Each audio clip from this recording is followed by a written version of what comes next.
noite. Quem tem sido abençoado nesse dia aí? Glória a Deus. Que tempo maravilhoso. Que mensagem maravilhosa que nós acabamos de ouvir. A Val sempre compartilha comigo, né? Antes a gente sempre vem conversando sobre aquilo que a gente vai ministrar. E que mensagem profética, precisa, né? Para o tempo de hoje, é como uma espada que vem cortando realmente aquilo que está acontecendo e que a igreja possa ouvir o que o Espírito está comunicando com a gente e que a gente possa responder a isso. O Senhor está nos chamando a esse lugar, a tomar esse lugar do lugar mais saudável da terra, né? Que as pessoas possam realmente vir e encontrar cura entre nós. Cura entre nós. A igreja não é o lugar de adoecer, a igreja é o lugar de ser curado. Amém? E é isso que nós estamos buscando aqui do Senhor, que o Senhor nos faça comunidades terapêuticas, comunidades de cura. E estou muito honrado de estar aqui, obrigado, Johnny, Jéssica e toda a equipe Divinamente pelo convite. Muito bom estar aqui, poder compartilhar com vocês, e muito bom estar aqui nesse movimento que está só crescendo na nossa nação, para a gente falar mais e mais sobre saúde mental à luz das Escrituras. E eu quero fechar então esse dia memorável nosso aqui, compartilhando uma última reflexão com vocês, dando continuidade ao que a Val está compartilhando aqui com a gente. Abra comigo aí João capítulo 1, João 1, verso de número 10. João 1, verso de número 10.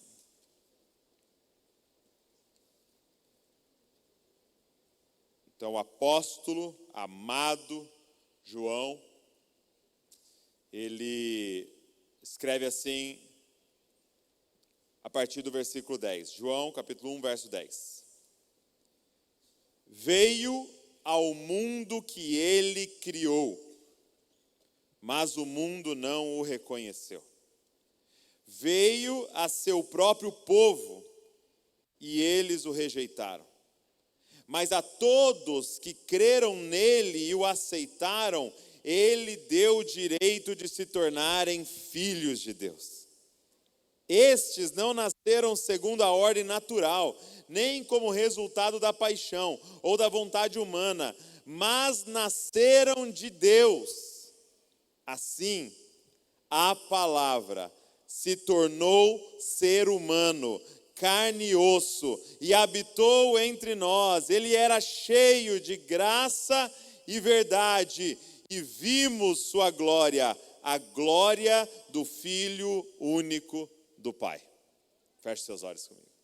Pai, obrigado. Obrigado por a gente estar reunido aqui nessa sala. Obrigado por todos aqueles que estão reunidos online com a gente, quem está vendo gravado, por poder abrir Tua palavra, Senhor, e comer da Tua palavra, Senhor. Obrigado porque tanto homens e mulheres na história entregaram a vida protegendo esse texto sagrado para chegar até nós aqui. Obrigado por todos aqueles que estudaram a vida inteira, Pai, para poder traduzir esse texto e a gente lê ele hoje em português de uma forma que a gente entenda, Pai. Obrigado, Senhor, por se revelar a nós, e nós queremos te pedir, fala com a gente aqui. Continua a falar no nosso coração e nos direcionar. Espírito Santo, tens liberdade nesse lugar. Fala com a gente.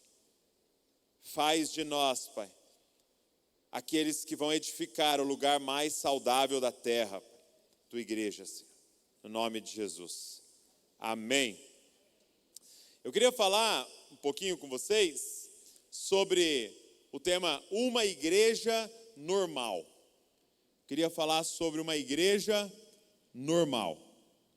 Você já reparou que essa palavra normal, ela de certa maneira se tornou até um tipo de ofensa, né?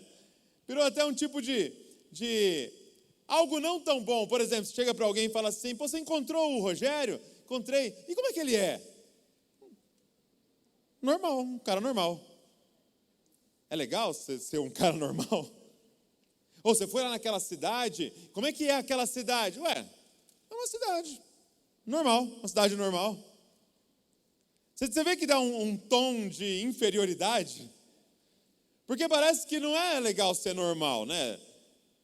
Para hoje, para o jovem, para o adolescente, fala assim, não, é um jovem normal, é uma coisa horrível, eu não quero ser normal, eu quero ser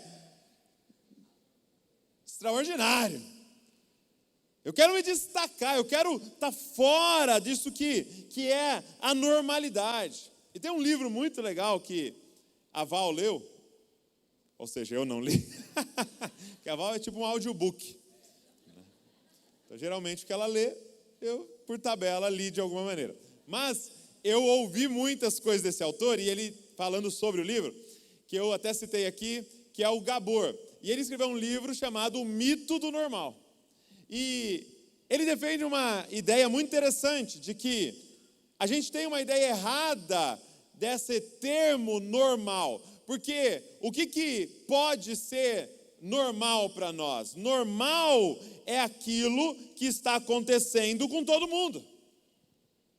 Então, às vezes, você chega contando para a pessoa, como, por exemplo, uma doença emocional, dizendo, cara, estou passando uma depressão e tal, e alguém pode falar para você, não, cara, isso é normal. O que ele está querendo dizer? É todo mundo passando por isso. Cara, estou com um problema assim assado. Não, fica tranquilo, porque isso é normal, porque esse é um problema que todo mundo passa. E de repente, normal começou a ser sinônimo de se está todo mundo passando por isso, se está acontecendo com todo mundo, se essa doença, esse problema, esse pecado, todo mundo tem, então é normal. Mas não, ele vai dizer que normal não é o que está todo mundo vivendo, normal é aquilo que está de acordo com a norma.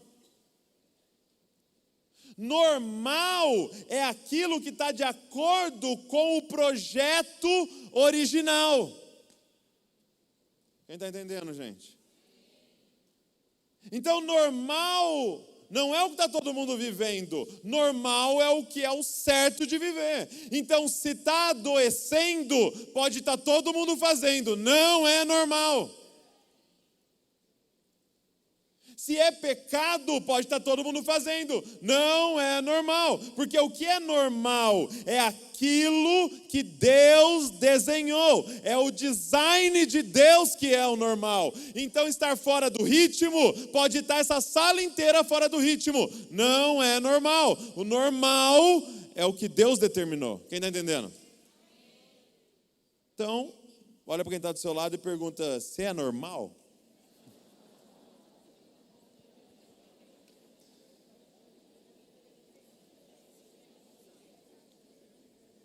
Você é normal?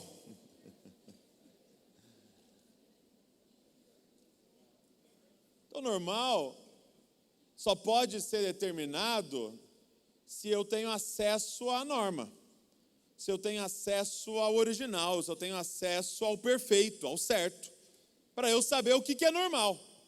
Então, o que João está falando aqui? Gente, vocês não sabem o que aconteceu. Nós vimos alguém normal. João está dizendo o seguinte, e o verbo, e a norma, e a lei, e a regra se fez carne e habitou entre nós. Nós vimos, nós ouvimos, nós tocamos em alguém normal. Gente, o verbo se fez carne e habitou entre nós. Ele começa o texto de João dizendo, né, que no princípio, aquele que é a palavra, aquele que é o verbo, que ele já existia, esse verbo estava com Deus, esse verbo era Deus, tudo foi criado por meio dele. E aí João 14 vem e ele diz, e esse verbo, ou seja, aquele que disse haja luz, aquele que criou todas as coisas, encarnou. Gente, esse João 1,14, né, que é a encarnação, eu acredito que seja o maior milagre descrito na Bíblia. A Bíblia é um livro de milagres, né? A Bíblia, ela fala o tempo inteiro de milagres, de um mar se abrindo, de pãozinho caindo do céu, de uma mulher de 90 anos ficando grávida, de água se transformando em sangue, mas nenhum milagre se compara a João 1,14, e eu ouso dizer, nem a criação é tão escandalosa, nem o haja luz é tão escandaloso, porque o haja luz é um Deus criador infinito, abrindo a boca e criando, mas ele encarnar, e o verbo se fez carne, e o verbo entrou na barriga de uma virgem, ele nascer ensanguentado, cortarem o cordão umbilical do verbo. Espera aí, cristianismo, o que vocês estão falando? Deus, Criador dos céus e da terra, nasceu. E o Max Lucado, né, que é um escritor maravilhoso, ele escreve sobre a infância de Jesus, em seu livro, o livro de Jesus, o nome do livro é o livro de Jesus, e aí ele escreve 25 perguntas que ele faria para Maria, se ele tivesse a oportunidade de encontrar com ela. E as perguntas são assim, ó: como foi vê-lo orar? Como ele respondia quando via as outras crianças rindo durante uma pregação na sinagoga? Quando ele viu o arco-íris, alguma vez ele mencionou o dilúvio? Você se sentiu estranho alguma vez ensinando a forma como ele criou o mundo? Quando ele viu o cordeiro sendo levado ao matadouro, ele agia de forma diferente? Você alguma vez o viu com o olhar vago, como se estivesse ouvindo alguém que você não poderia escutar? Como ele agia em funerais?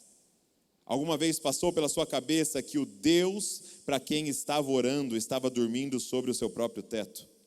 Você alguma vez tentou contar as estrelas com ele e conseguiu? Ele alguma vez chegou a casa com o olho roxo? Como ele agiu quando cortou o cabelo pela primeira vez? Ele tinha algum amigo por nome de Judas? Ele era bom nos estudos. Você já teve de repreendê-lo? Ele fez alguma pergunta sobre as Escrituras? O que você acha que ele pensou quando viu uma prostituta oferecendo ao maior aliciante o corpo que ele fez? Ele ficou com raiva quando alguém era desonesto com ele? Você já o pegou pensativo olhando para a carne em seu próprio braço, enquanto segurava um torrão de sujeira? Ele acordou assustado alguma vez? Quem foi seu melhor amigo? Quando alguém se referiu a Satanás, como ele agiu? Alguma vez você o chamou de pai acidentalmente? Sobre o que ele e seu primo João falavam quando criança? Seus outros irmãos e irmãs entenderam o que estava acontecendo? Você alguma vez pensou, é Deus que está comendo a minha sopa? Então assim, Deus encarnar. Mas a pergunta que fica, quando a gente olha para esse texto, e o verbo se fez carne e habitou entre nós, é por quê? Por que Deus, Criador dos céus e da terra, precisa vir e encarnar? E a resposta do texto é salvação.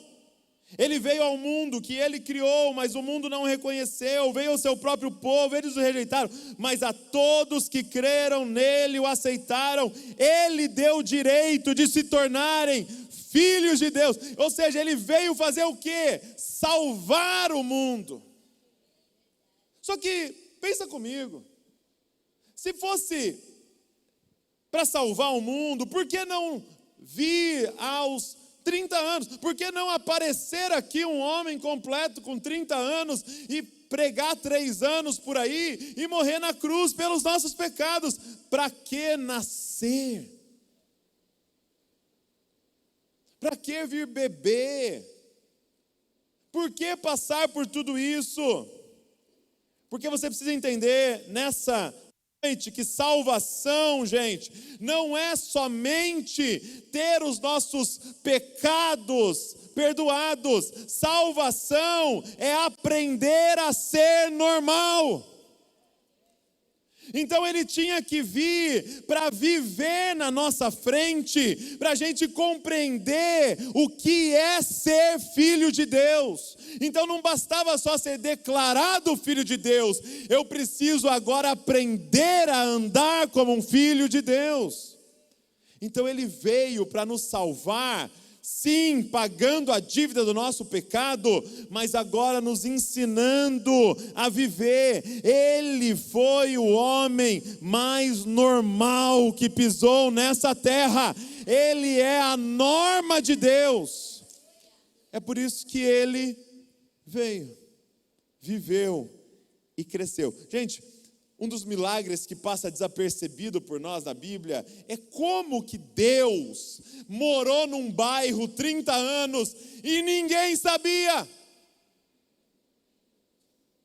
Como que Deus, Criador dos céus e da terra, morava em um bairro e ninguém sabia. Sabe por quê? Porque Deus era normal.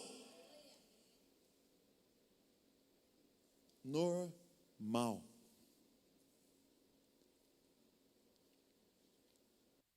João continua, e ele diz: e vimos a sua glória, a glória do único Filho de Deus. Outras palavras, nós vimos a tua glória, era a glória do único normal que tinha. Era o único filho. Ele vai falar, quem creu se tornou filho, mas ali naquele momento a gente viu o único filho. E quem aqui... A Bíblia é maravilhosa, porque a Bíblia, ela toca o nosso coração, porque ela é cheia de narrativas, né? E os evangelhos são maravilhosos, porque são histórias contadas a nós, a história de Jesus. E quem aqui teve a oportunidade de assistir agora o The Chosen? Quem assistiu The Chosen? Levanta a mão aí, deixa eu ver. Que é a série sobre os evangelhos, sobre Jesus ali, né? E vai ilustrando pra gente cada história e cada passagem ali, é maravilhoso. E é legal que The Chosen, né, no inglês, né, pode ser o escolhido ou os escolhidos, né? No inglês o the pode ser os, né? Então o chosen ali pode ser plural ou pode ser singular. Então você pode olhar nas duas perspectivas, que é a série sobre o escolhido, Cristo, mas também é uma série sobre os escolhidos, os discípulos, né? E fica relatando os discípulos. E quando você assiste a série ali, uma pergunta aqui para vocês: com quem que você se identifica? Onde você se vê ali? Hã? Pedro, alguém falou um Pedro ali assim. O Pedro. Pedro parece o segurança de Jesus. Né? Não, deixa comigo aqui. Deixa eu ver antes aqui, perigoso ali para Jesus, né? O dono do universo, perigoso para ele aqui, né? Deixa eu ajudar ele, né? Quem mais? Natanael, muito bom. Aquele episódio é maravilhoso. Quem assistiu aquele episódio com o Tiaguinho? Mancando aqui, tipo, você vai me mandar curar, e eu não fui curar, né? Essas coisas, meu Deus, eu me vi ali. Então a gente olha para o The Chosen, mas eu quero que você repare, agora aqui nessa pergunta que eu fiz, que ninguém teve a ousadia de levantar e falar, sabe quem eu me identifico?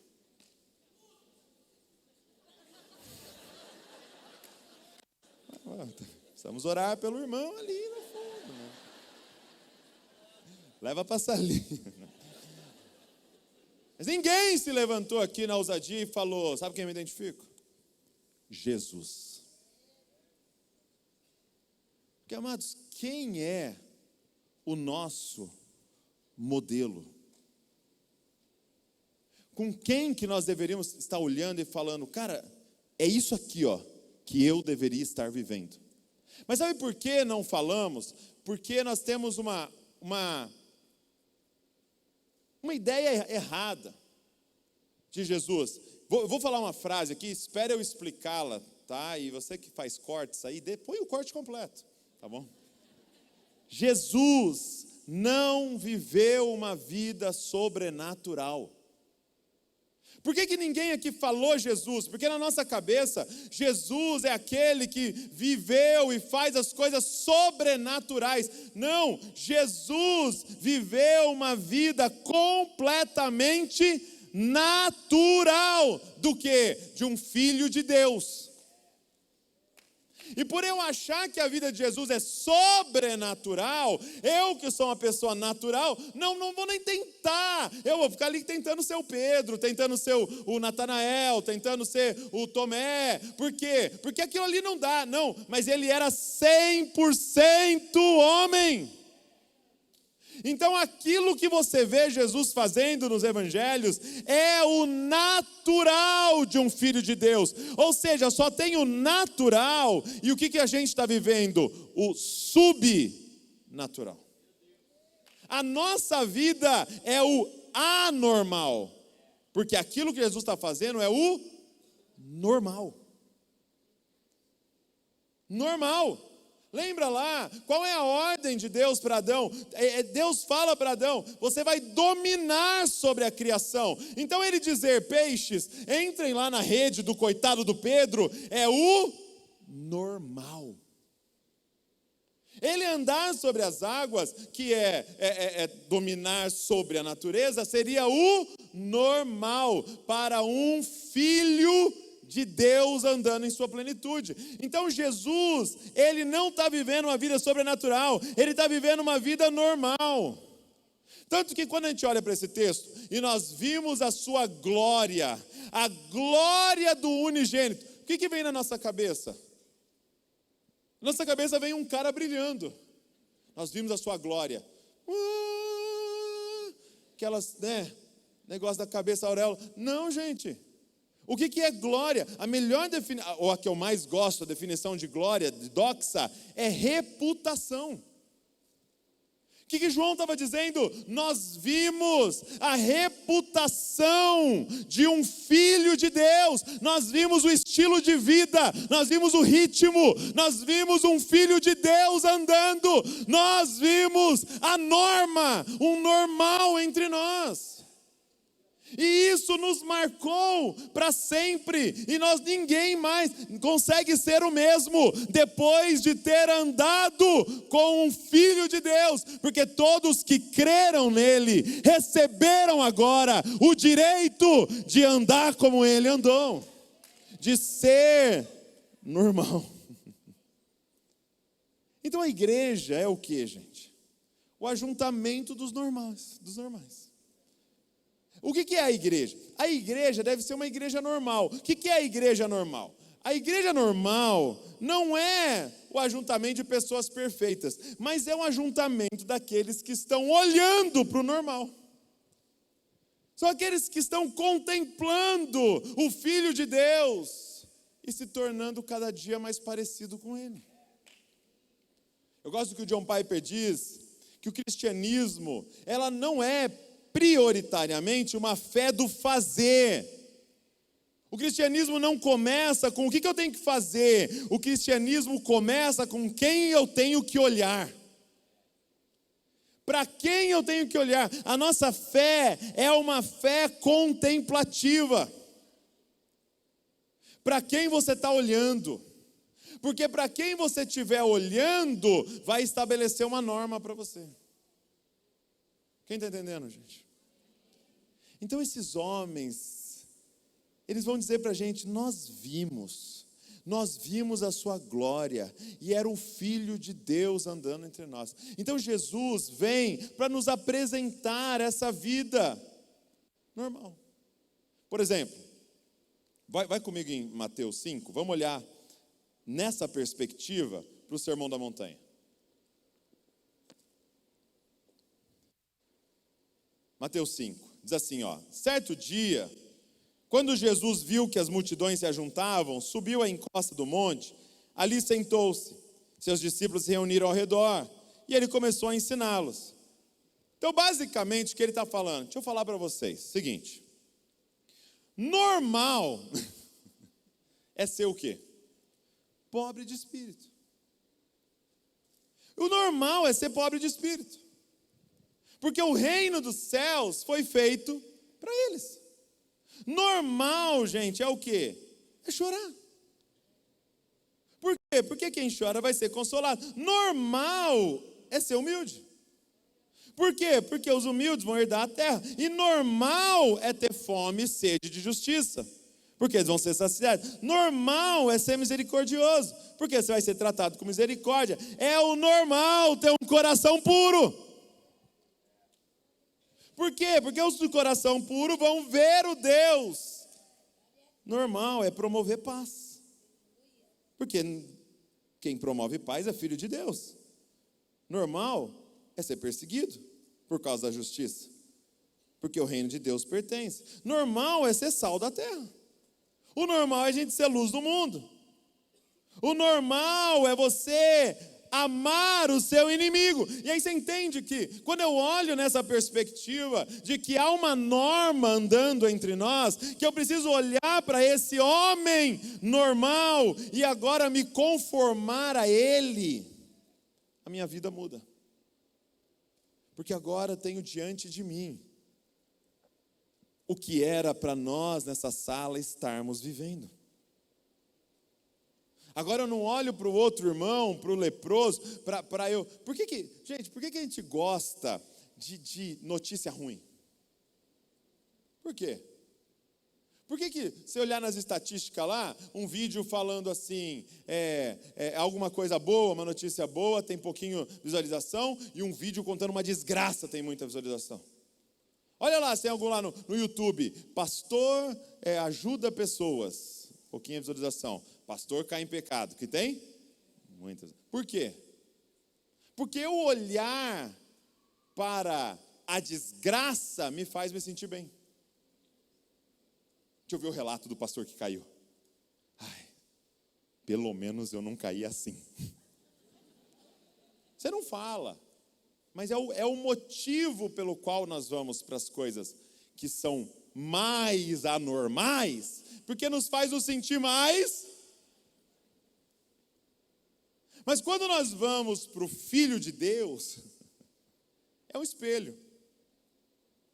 Que eu olho e começo a ver, era para eu estar amando o bendito do inimigo, era para eu estar virando a outra face, era para eu ser alguém de aliança, era para eu ser sim, sim e não, não, era para eu estar andando nesse ritmo aqui. E isso nos denuncia, isso nos incomoda.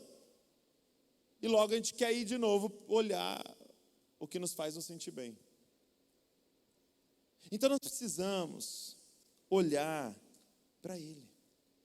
O que é essa igreja mais saudável da terra? É uma igreja que está com seus olhos fixos no autor e consumador da nossa fé. É uma igreja que está ali para olhar para Jesus. Então a pergunta para a gente ir para as nossas casas e praticar é: como que faz para edificar uma igreja normal? Então nós somos aqui pessoas que são responsáveis junto com o Senhor pela edificação dessa igreja. Então, em primeiro lugar, começa com a gente. Antes de eu falar sobre o que a gente pode fazer lá, começa com a gente. Eu quero te desafiar, você que está aqui hoje, a empenhar a sua vida a partir desse dia para olhar para Jesus. Você precisa organizar a sua vida em uma missão, gastar a sua vida olhando para Cristo, contemplando ao Senhor. O autor de Hebreus vai falar isso, né? Se livra de tudo que te atrapalha, das cargas, dos pecados, e fixa os seus olhos no autor e consumador da sua fé, fixa os seus pensamentos nele, olha para Jesus. Tira os olhos da desgraça, tira os olhos dos problemas, tira os olhos do pastor que caiu, tira os olhos de você e olha para Ele. Levante os olhos, de onde vem o seu socorro? Olha para Ele. Ele é fascinante, amados. Ele é maravilhoso. Ele é o mais belo. Os que olham para Ele serão iluminados. O Johnny me incentivou a ler um livro, O Praticando o Caminho. Tem aí até, Praticando o Caminho. Depois você pega lá, muito bom. E ele tem uma parte que ele começa a falar sobre contemplar Jesus, e ele fala: o que você vê quando você olha para ele? E achei muito lindo, porque ele fala assim: quando você olha para ele, sabe o que você vê? Ele olhando para você. E eu lembrei quando a gente vai naquelas apresentações de crianças, das crianças, né? E aí você está assim num auditório como esse na escola, aí tem aquele monte de criança e tem o seu lá. E o seu está assim, ó. E aí a gente pensa assim, né? Ele está tentando me ver. Não. Ele está tentando ver se você está vendo ele. Não basta para ele saber que você está ali. Ele quer saber se você está ali e os seus olhos estão nele. O que acontece quando você olha para Jesus? Adivinha para onde ele está olhando? Eu fico imaginando aquele cego à beira do caminho, dizendo: filho de Davi, tem misericórdia de mim. E aí todo mundo acha que ele está incomodando. E aí Jesus fala: traz ele. E aí Jesus diz assim: o que você quer que eu te faça? Eu quero ver. E quando Jesus fala: a tua fé te curou, a tua fé te salvou, de repente todos os nervos dos olhos se conectam perfeitamente com os nervos captadores do cérebro dele. E ele abre os olhos e o que ele vê? Ele vê aquele que te vê. Olha para ele. É um convite a tirar os olhos de você. Nós estamos tão ensimesmados, sabe? Ai, eu estou com isso, eu estou com aquilo, eu sou isso, eu sou aquilo. Mas para de olhar, olha para ele. E olha para ele como? Olha para ele na palavra de Deus. Olha para ele na palavra. A palavra de Deus, amados, não é uma caixinha de promessas. A palavra de Deus não é para você ficar lá tirando, deixa eu ver o que Deus tem para hoje. Não, a palavra de Deus é o testemunho do Cristo. Tudo aponta para Jesus. É para você ver Ele. E aí eu até queria te fazer um desafio, você que está aqui hoje, e um desafio para o resto da sua vida. Eita, não é desafio para essa semana, não. Vamos gastar o resto das nossas vidas lendo os 4 evangelhos. Como assim, Douglas? Faz sua leitura bíblica tal, mas faz um propósito. Eu vou ler tudo lá na sequência, Gênesis, Levítico, Números, mas todo dia eu vou também ler um capítulo dos 4 evangelhos. Se a gente ler um capítulo dos 4 evangelhos por dia, nós vamos conseguir ler os 4 evangelhos 4 vezes no ano. A gente tem 89 capítulos, você consegue ler 4 vezes. Toda a vida, lê todo o resto, mas fica ali e lê os 4 evangelhos. Isso era uma tradição da igreja. Várias da igreja, as suas lécios divinas, seus devocionais da história da igreja, continham sempre o evangelho. Por quê? Porque tem 4 perspectivas falando para você: ele andou entre nós. E você precisa ficar olhando para ele. É maravilhoso o que Paulo escreveu, é maravilhoso o que Tiago escreveu, é maravilhoso o que Pedro escreveu, é tudo maravilhoso, mas nós não podemos parar de olhar para ele, até para poder entender o que Paulo está falando. Porque eu leio Paulo e falo: entendi o que esse homem que olhou para ele está falando. E se a gente gastasse também nossa vida olhando para ele e vendo ele viver cada detalhe e dizendo: isso é o normal, e Senhor, é isso que eu quero viver.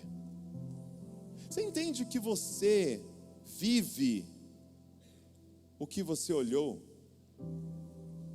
Você hoje aqui, você é resultado do que você contemplou. Tem um pouco do seu pai aí, tem um pouco da sua mãe, tem um pouco daquela professora, tem um pouco daquele tio, tem um pouco daquele cara que você admira, daquela moça que você segue, tem um pouco de cada coisa do que você viu. Então, como é que eu faço para ser transformado? Muda o que você está vendo, porque a gente se torna aquilo que a gente contempla. Olha para ele. Olha para ele na palavra, medita dia e noite na palavra, olha para ele na oração. Oração, gente, não é esse lugar só de ficar pedindo somente, tem esse lugar, você pode pedir, é o seu Pai, mas oração é estar, oração é contemplar, oração é olhar para Ele. Por que a gente fecha o olho? Para a gente não olhar mais para mais nada, a gente quer olhar para Ele, olha para Ele na oração. Sabe outra coisa poderosa? Olha para Ele na igreja. Um dia eu estava no DNA e nós estávamos cantando aquela música do Alessandro Vilas Boas, né? Cristo. E aí tem uma parte que é: qual a beleza de Deus que eu ainda não vi? Qual é a beleza de Cristo que eu ainda não vi? E aí a gente estava ali nesse clamor, pedindo para Ele: nos mostra mais um pouco da sua beleza, nos mostra mais um aspecto da sua beleza. E eu senti o Espírito falando comigo. Nós estávamos na igreja caseira e o Espírito falando comigo: abre o olho, porque eu coloquei um pedaço da minha beleza em cada pessoa que está nessa sala. Toda vez que você rejeita alguém, você rejeita um pedaço da revelação de quem ele é. Então a igreja, ela é isso. Ela é esse ajuntamento de membros do corpo de Cristo. Então, você quer conhecer mais a Cristo? Vai mais fundo na igreja e você vai ver as virtudes de Cristo em cada pessoa, e você vai olhando para Ele e sendo transformado à imagem dEle. Então a primeira coisa aqui hoje, nós podíamos sair daqui com um compromisso: eu vou empenhar a minha vida a contemplar o Senhor. Tira tudo que está te atrapalhando de olhar para Ele. Mas em segundo lugar, qual é a vocação da igreja? É ajudar outros a olharem para Jesus. Então, para todo mundo que está aqui hoje, para quem está assistindo online, se você trabalha no ministério, se você serve de alguma forma, qual é o nosso papel na igreja? É ensinar e ajudar pessoas a olharem para Jesus. É o papel de João Batista, que eu diminua, que eu saia da frente. O que importa é que o noivo apareça. O que importa é que ele se destaque. Olhem para ele. Olhem para ele.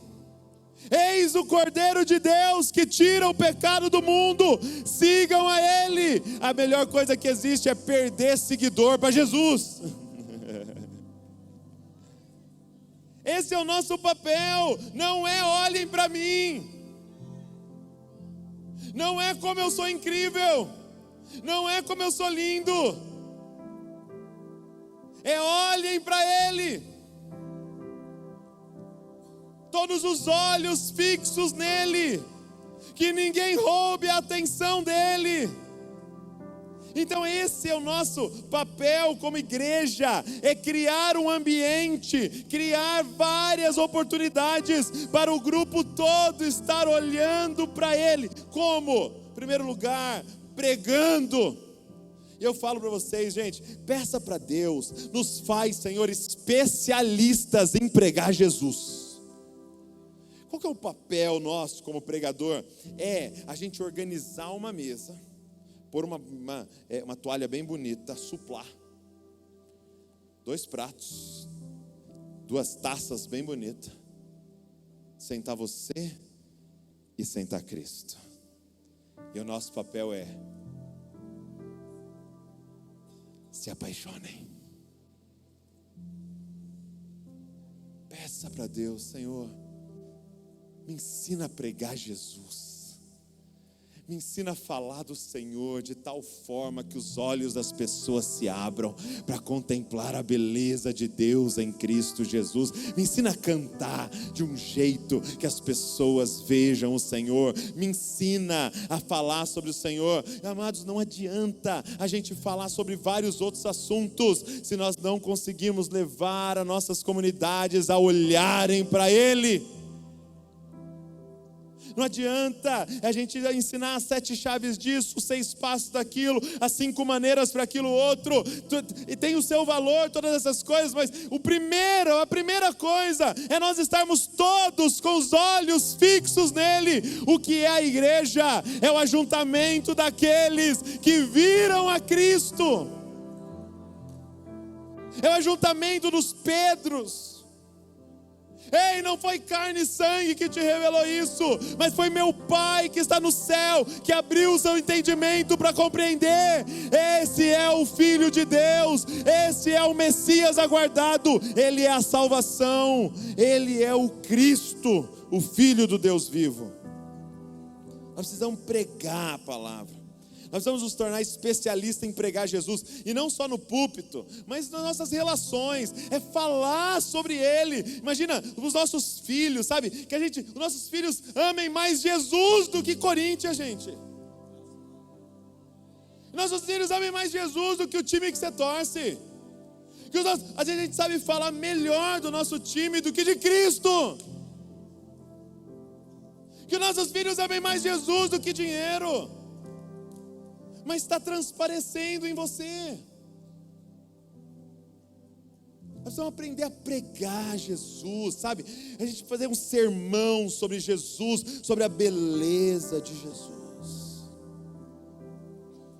Mas nós precisamos também não só pregar de forma fiel às Escrituras, mas nós precisamos refletir Jesus. Nós precisamos nos tornar os pequenos Cristos, sabe? Quando é que as nossas comunidades serão lugares que as pessoas podem olhar para Jesus? É se nós nos parecermos com Ele. E eu queria de novo desafiar você. O que é a caminhada do discípulo de Jesus? É esse desejo ardente. Eu quero ser como o Senhor, meu mestre. Eu quero ser normal. O que Ele faz? Eu quero fazer. O que Ele fala? Eu quero falar. Para onde Ele vai? Eu quero ir. Com quem Ele senta? Eu quero sentar. Quem Ele ama? Eu quero amar. O que Ele odeia? Eu quero odiar. Eu quero ser como o Senhor. Eu quero ser como o Senhor. Douglas, como é que eu sei se está funcionando o meu cristianismo? Você está parecido cada dia mais com Jesus. Paulo dizendo, sabe, pode me imitar, olha para mim, porque eu estou imitando Ele. Se você tentar olhar para mim, você vai olhar para Ele, por quê? Porque eu estou com os olhos fixos nele, eu quero ser igual a Ele, eu quero completar no meu corpo o sofrimento dele, eu quero morrer que nem Ele, eu quero viver que nem Ele, eu quero orar como Ele, eu quero amar a Deus como Ele, eu quero pregar como Ele, eu estou tomando a minha cruz diariamente como Ele. Nós precisamos parecer com Jesus. Parecer com Jesus. Essa é a diferença, gente, da multidão e dos discípulos. A multidão ia até Jesus porque queria algo de Jesus. Eles estavam lá, tem cura aí? Meu filho está endemoniado, você pode libertar ele? Eu estou com fome, você pode multiplicar pães? Eu estou sem dinheiro, você pode fazer alguma coisa? Então a multidão ia para usufruir do poder de Jesus, mas tinha um outro grupo. E deixa eu te falar, Jesus é misericordioso, Ele cura, Ele liberta, Ele multiplica pães, tudo. Ele ama a multidão.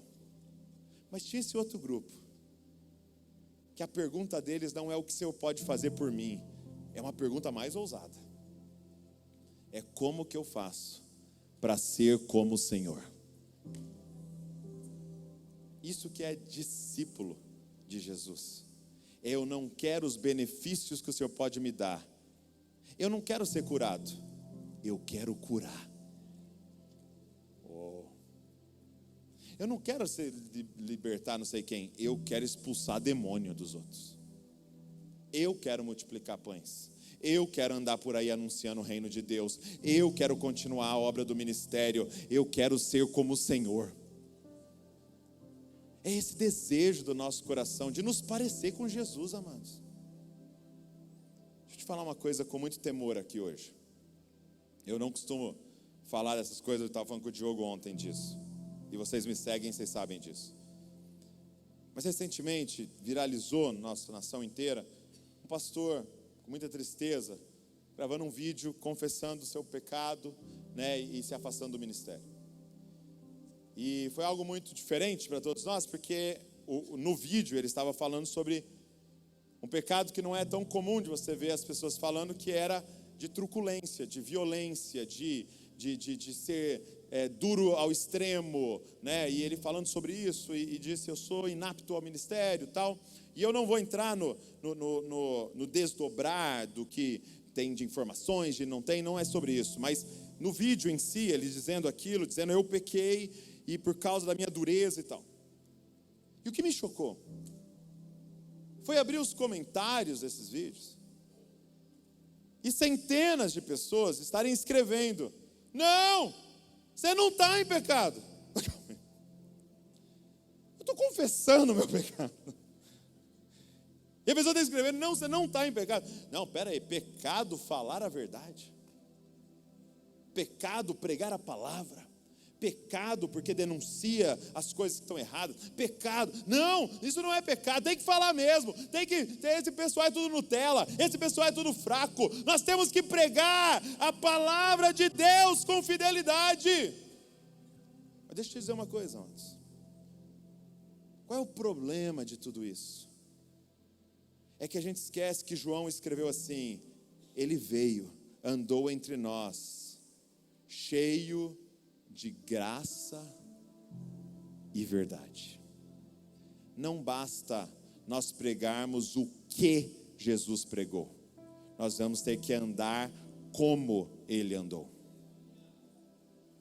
Então, tão importante quanto fidelidade teológica ao que ele disse, é fidelidade a como ele andou nessa terra. Eu vou ter que falar a verdade com mansidão. Eu vou ter que falar a verdade com a doçura do Cristo. Eu vou ter que falar a verdade do jeito que Jesus falou a verdade. Então é como se fosse duas formas que não se separam da pregação, que é a fala e a vida. Eu vou ter que amar meu inimigo. Eu vou ter que amar o esquecido, os párias da sociedade. Eu vou ter que conseguir sentar com a prostituta e sentar com aqueles que são excluídos, mas também, sim, encontrar com o Nicodemos, o mestre da lei, e encontrar com o rico, e ir na casa dele também. E nós vamos ter que conseguir na doçura do Cristo, que sim vira mesas, mas que chama Judas de amigo. Não tem um texto dizendo de Jesus gritando, gente. Não tem um texto de Jesus xingando. O jovem rico chega e fala, como é que faz para herdar a vida eterna? Faz isso, isso, isso. E saiu triste. Jesus não fala, desgraçado, sabe o que perdeu? Aí para o inferno. Tem. Ele é um gentleman. O convite está aberto. A porta está aberta. O lugar na mesa está preparado. Então, como igreja, nós vamos ter que falar o que ele disse, mas ser como ele. Quando que a igreja vai se tornar esse lugar de cura? Quando for um ajuntamento daqueles que estão com os olhos fixos no autor e consumador da fé e que estão sendo transformados de glória em glória à imagem dele. Quando o anseio nosso for, eu quero ser mais parecido com ele dia após dia. O que isso significa na prática? Na prática, você vai voltar para a sua comunidade, e eu sei que muitos aqui pastoreiam na prática, aconselham, cuidam de pessoas. Então você vai voltar para lá, e alguém vai chegar e falar, eu preciso de ajuda, Diogo, você pode me atender? Posso? E o que está acontecendo? Estou com problema no meu casamento. E qual vai ser a nossa tentação? O que está acontecendo? É isso. Não, isso aí é problema de comunicação. É só você fazer isso. Converse com a sua esposa desse jeito e ela vai te responder desse. E aí vocês ajustam a comunicação e vai dar tudo certo. E aí daqui a pouco aparece outro problema. O que foi? Problema financeiro. Não, deixa eu ver as planilhas. Não, é isso. Então, só você organizar assim, divide essa dívida assim. Não faz mais isso. Corta esse cartão de crédito. E os 7 passos para você resolver as suas dívidas e organizar. E aí o outro vem, estou com esse problema sexual e tal. Não, faz o seguinte, faz aqui, coloca esse bloqueador aí no seu celular, e você não vai mais ver isso e tal, e confessa para o seu amigo e tal, e segue nesse caminho, e resolvemos também. Mas, gente, qual é a vocação da igreja? Eu queria propor algo para vocês.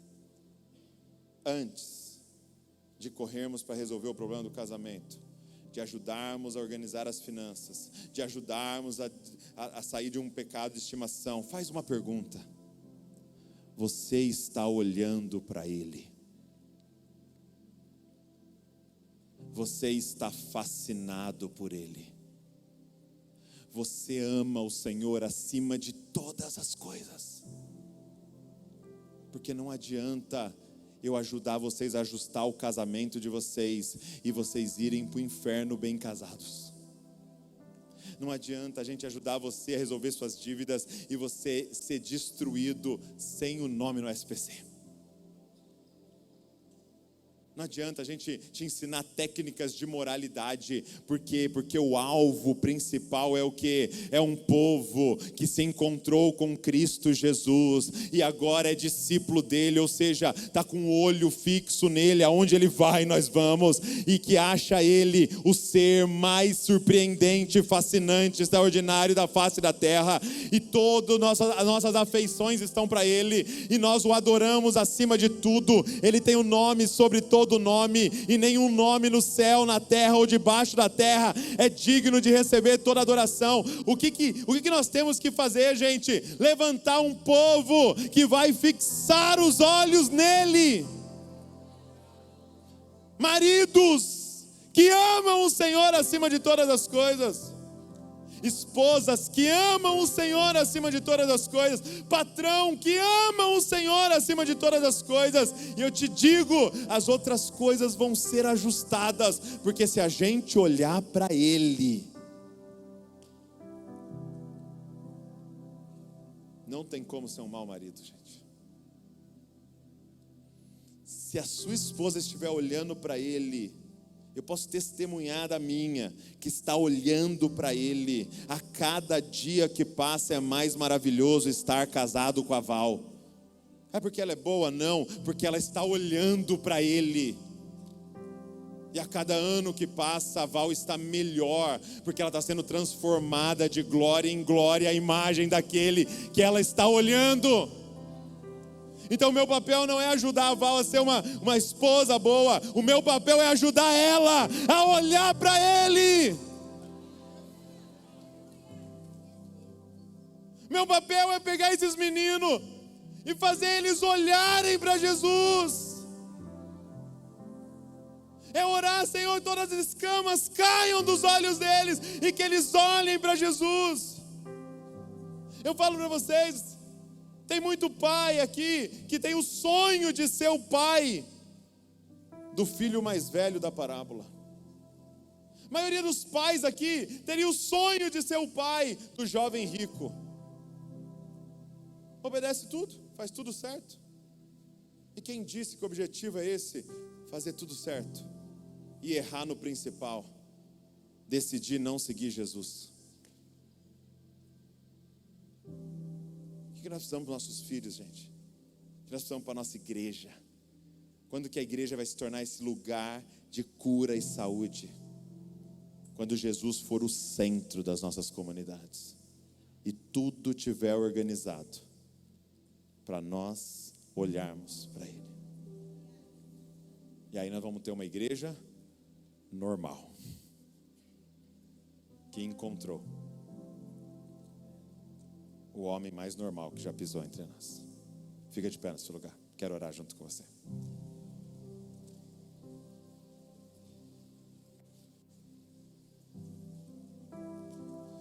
Ah, Senhor,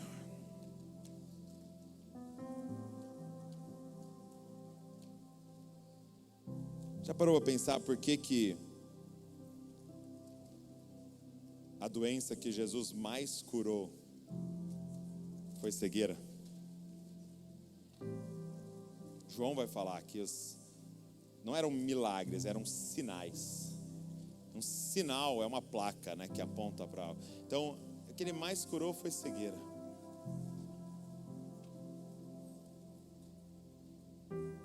Que se tem alguém cego hoje aqui, que seja curado hoje, no nome de Jesus. Se tem alguém em trevas aqui, se tem alguém que não consegue olhar para Ele, que seja curado hoje aqui. Mas a segunda oração que eu queria fazer é que o Senhor nos tornasse agentes de cura para as pessoas. E o que é cura, gente? É as pessoas terem os olhos abertos para enxergar o Cristo. Não existe nenhuma cura superior a essa. Porque se olhar para Ele, será transformado à imagem dEle. Então, antes de a gente dar a solução para a depressão da pessoa, ensina ela a olhar para Ele. Antes de arrancar a pessoa da ansiedade dela, ensina ela a olhar para Ele. Antes de resolver qualquer coisa, ensina ela a olhar para Ele. Porque se ela olhar para Ele e gastar a sua vida contemplando a glória do unigênito do Pai, ela será transformada. Feche seus olhos. Senhor. Fixe os seus olhos agora no autor e consumador da sua fé. Você consegue ver Jesus agora olhando para você? Senhor.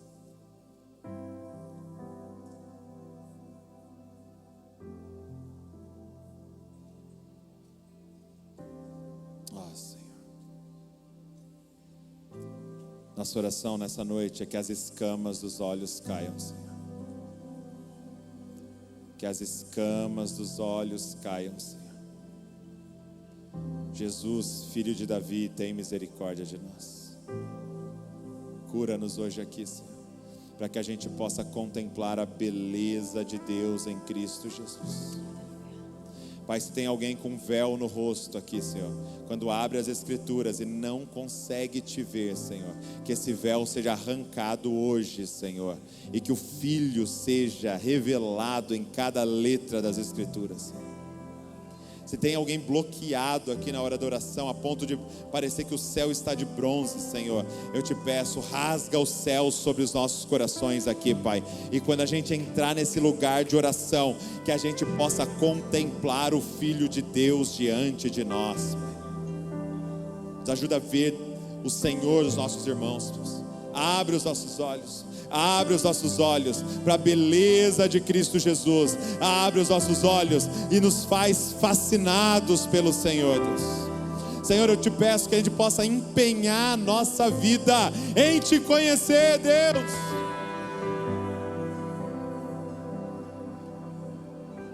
Mas faz de nós agentes de cura, Senhor. Pai, eu te peço, nos ensina a edificar comunidades que olham para o Senhor. Nos ensina a edificar, Senhor, igreja, Senhor, que tem os olhos fixos no Senhor. Pai, se algo está atrapalhando a visão, nos ensina a tirar tudo que pode entrar na tua frente, Senhor. Que tudo saia da frente para a gente enxergar Jesus. Que o nosso ministério saia da frente se estiver atrapalhando, Deus. Que a gente saia da frente se estiver atrapalhando. Ensina-nos a pregar o Cristo, a pregar Jesus, a, Senhor, revelar a Tua beleza na nossa pregação, mas nos ensina a viver como o Senhor viveu. Nós queremos andar como o Senhor andou. Nós queremos poder dizer: sejam meus imitadores, pois eu estou imitando a Cristo. Senhor, levanta homens e mulheres parecidos com o Senhor. Levanta homens e mulheres que se parecem com o Filho, para andar pelo Brasil, refletindo a glória do unigênito. Cura-nos, Senhor. Cura-nos, Senhor. E nos faz agentes de cura, Senhor. Nos faz agentes de cura, Senhor.